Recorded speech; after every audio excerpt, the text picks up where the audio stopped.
Friends नमस्ते प्रणाम। मैं संतोष सर आज आप सभी के बीच मैं समास बताने जा रहा हूँ। समास होते क्या हैं, ठीक है। समास क्या होता है, समास कितने होते हैं, उसके बारे में मैं अभी बताने जा रहा हूँ, तो आप लोग ध्यान से देखेंगे। कह रहा है कि समास की परिभाषा पहले मैं बता दूं कि समास होता क्या है, ठीक है। उसके बारे में मैं बता दूं, उसके आगे मैं जानकारी दूंगा। समास समास होता क्या है बेटा, ठीक है। तो कह रहा है कि समास क्या है, समसनम अनेकेषाम पदानाम एक पदिभवन नम समासम। अर्थात कहने का मतलब ये होता है कि अनेक यानी एक से अधिक पदों का संक्षेप होना, मतलब एक से अधिक पदों का संक्षेप होना, ठीक है, ही समास कहलाता है। मतलब एक से कह रहा है कि एक से अधिक पदों का संक्षेप होना ही समास कहलाता है, ठीक है ना।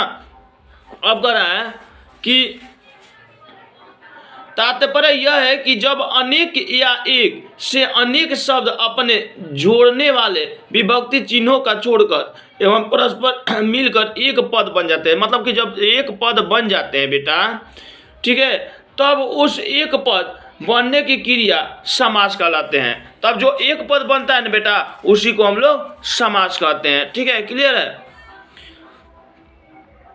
आगे कह रहे हैं कि जैसे उदाहरण के नीचे के कुछ शब्द समूह एवं उनसे बन के शब्द को देखा जा सकता है। जैसे राज्ञ पुरुष, मतलब कि राजपुरुष, राज्ञ पुरुष यानी कि राजपुरुष यानी राजा का पुत्र, ठीक है।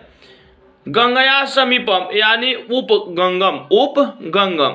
उसी तरह का ऊपर के उदाहरण वाक्यों से पहले दो शब्द है जो मिलकर एक शब्द बन रहे हैं। मतलब कि एक है राज, एक है पुरुष। राज पुरुष दोनों मिल गया तो क्या हो गया, राज पुरुष, ठीक है। तो दोनों पद मिल गए हैं यहाँ पर, तो वही चीज कर रहा है। दूसरे शब्दों में जो भी दो शब्द है, जैसे जो मिलकर उप अंगम बन गए हैं, उप अंगम, उप अलग अंगम अलग बन गए हैं।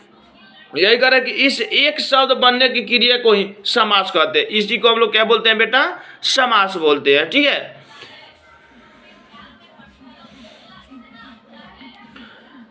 एवं एक शब्द बने पद को समास पद यानी किसी समस्त पद, जैसे राजपुरुष, मैं अभी बता रहा था राजपुरुष, क्या बेटा, राजपुरुष, ठीक है, राजपुरुष को मूल रूप में या सार्थक ढंग से विश्लेषित कर, जैसे राज्ञ पुरुष बताए थे ना, राजपुरुष के रूप में सामने रखना ही समास का विश्लेषण कहलाता है। मतलब कि ये होता है एक समास, एक उसका क्या करना, विश्लेषण करना, ठीक है ना, विग्रह करना। क्या करना, विश्लेषण करना यानी कि विग्रह करना, ठीक है।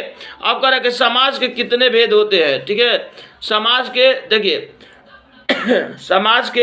देखिए संस्कृत में कितने होते हैं, समास के 4 प्रमुख भेद होते हैं। जैसे अव्ययी भाव, तत्पुरुष, द्वंद्व और बहुब्रीहि। और वही हम लोग हिंदी में आ जाएंगे तो 6 को और बढ़ जाता है, अव्ययी, तत्पुरुष, द्वंद्व और बहुब्रीहि। और उसमें हो जाता है एगो द्विगु और एक हो जाता है बेटा, द्विगु हो जाता है, अव्ययी भाई वही है, तत्पुरुष, द्वंद्व और बहुब्रीहि, द्विगु हो जाता है और एक कर्मधारय हो जाता है, कर्मधारय समास।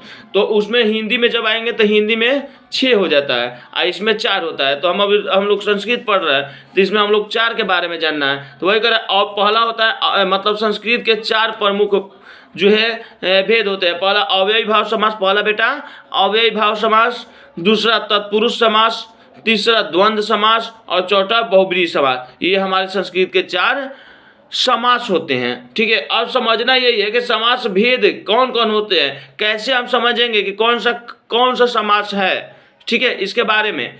तो वही चीज कर रहा है। पहला होता है अव्ययी भाव। अव्ययी भाव में पूर्व पद का अर्थ प्रधान होता है। जो पहला पद होता है, यहाँ यही चीज तो ध्यान देना कि पूर्व पद प्रधान होता है, यानी जो पहला पद होता है वो प्रधान होता है, ठीक है। जैसे यथाशक्ति, जैसे हम लोग जानेंगे उदाहरण में कि जैसे यथाशक्ति में शक्ति के अर्थात की अपेक्षा यथा के अर्थ की प्रधानता है। मतलब कि यथाशक्ति, ठीक है, शक्ति तो है, यहाँ पर यथा की प्रधानता है। किसकी प्रधानता है? तो यथा की प्रधानता है, ठीक है ना। तो वही यथा का प्रधानता हो गया, इसलिए ये क्या हो गया? अव्ययीभाव समास हो गया। यानी कि इसका पूर्व पद यानी पहले का पद प्रधान है। यथा शक्ति यानी शक्ति, कैसा शक्ति? यथा शक्ति, कैसा शक्ति? तो यथा शक्ति। आगे कर रहा है 2 नंबर तत्पुरुष समास। उत्तर पद का अर्थ प्रधान होता है, जो उत्तर पद होते हैं ना उसका पद प्रधान होता है। जैसे राजपुरुष में राजन की उपेक्षा पुरुष की प्रधानता है, यानी राजन का मतलब राजन जो है ना, राजन की अपेक्षा, राजन का मतलब की प्रधानता नहीं है वहाँ पर पुरुष की अपेक्षा है, मतलब पुरुष प्रधान है। कौन प्रधान है बेटा? पुरुष प्रधान है। तो वही कह रहा है कि उत्तर पद का अर्थ प्रधान होता है। जैसे राजपुत्र मतलब कि राजपुत्र मतलब राजा का पुत्र, राजपुत्र अर्थात राजा का पुत्र, ठीक है। तो वही चीज में राजन की उपेक्षा पुरुष की प्रधानता है, मतलब राजा तो है लेकिन किसका प्रधानता है? पुत्र का प्रधानता है। राज्ञ पुरुष, राजा का पुत्र, राज्ञ पुरुष यानी राजा का पुत्र, ठीक है। आगे अब आ जाएंगे द्वंद्व समास में। अब हम लोग देखेंगे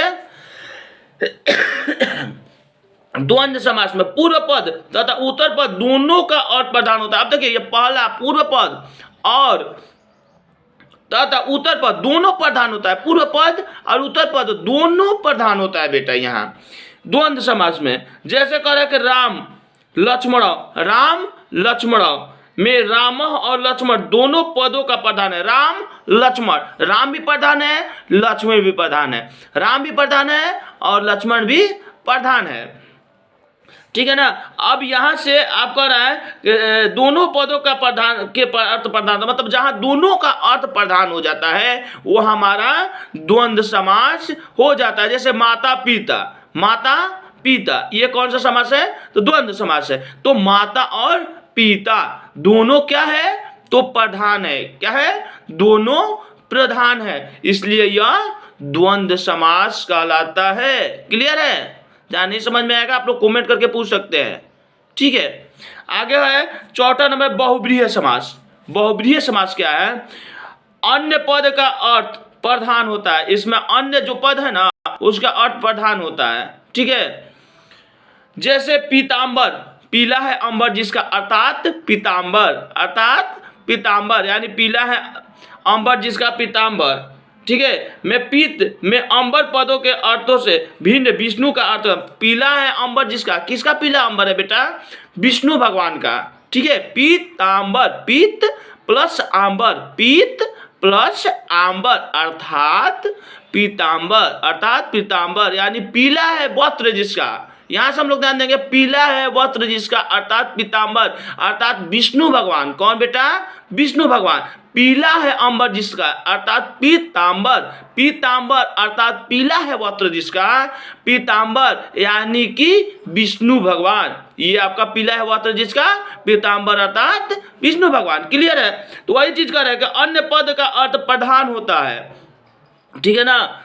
जैसे पीतांबर में पीत और अंबर पदों का अर्थों में भिन्न यानी विष्णु का अर्थ प्रधान होता है, यानी कि पीला है अंबर अर्थात विष्णु भगवान। वही चीज आगे कर रहा है कि केवल समास हम लोग ध्यान देंगे, करे केवल समास उपयुक्त 4 वेदों के अतिरिक्त एक वेद केवल समास भी माना जाता है, जो विशेष नाम से सही रहित है। इसमें प्राय विभक्ति का लोप नहीं होता है, मतलब जो इसका विभक्ति है ना इसमें विभक्ति का लोप नहीं होता है बेटा, ठीक है। वही चीज कर रहा है कि जीमुत्स्य, ठीक है, यु यानी कि जीमुत्स्य, वागार्थी यु यानी वाग्यार्थी यु, पूर्वभूत यानी भूतपूर्व यानी कि भूतपूर्व यानी इत्यादि। वही चीज कर कर्मधारय तथा द्विगु समास। हम बता रहे थे ना कर्मधारय और द्विगु समास ये दोनों छूट रहा है, जो कि आपका हिंदी में भी होता है, ठीक है। तो वही करें उपरोक्त वेदों के अतिरिक्त कर्मधारय तथा द्विगु जो वस्तुतः तत्पुरुष समास के ही उपभेद है, जो कि प्रमुख वेदों के में गिन लिया जाता है, तथा इस प्रकार प्रमुख 6 प्रमुख भेद हो जाते हैं। बताए ना, इसी तरह 6 प्रमुख भेद होते हैं। हिंदी में हम लोग 6 मानते हैं, लेकिन वही से संस्कृत में 4 ही माना जाता है, ठीक है। पहला अव्ययी भाव, दूसरा तत्पुरुष, तीसरा कर्मधारय, चौथा द्विगु, पांचवा द्वंद्व और छठवां बहुब्रीहि। अब वही बता रहे थे द्विगु क्या होता है, जिसमें मान लीजिए क्या हो जाए द्विगु, क्या द्विगु, जैसे कि पंचवटी, ठीक है, जैसे हो गया 2 रुपया, ठीक है ना, मतलब कि ठीक है, तो ये चीज आपका हो गया द्विगु समास।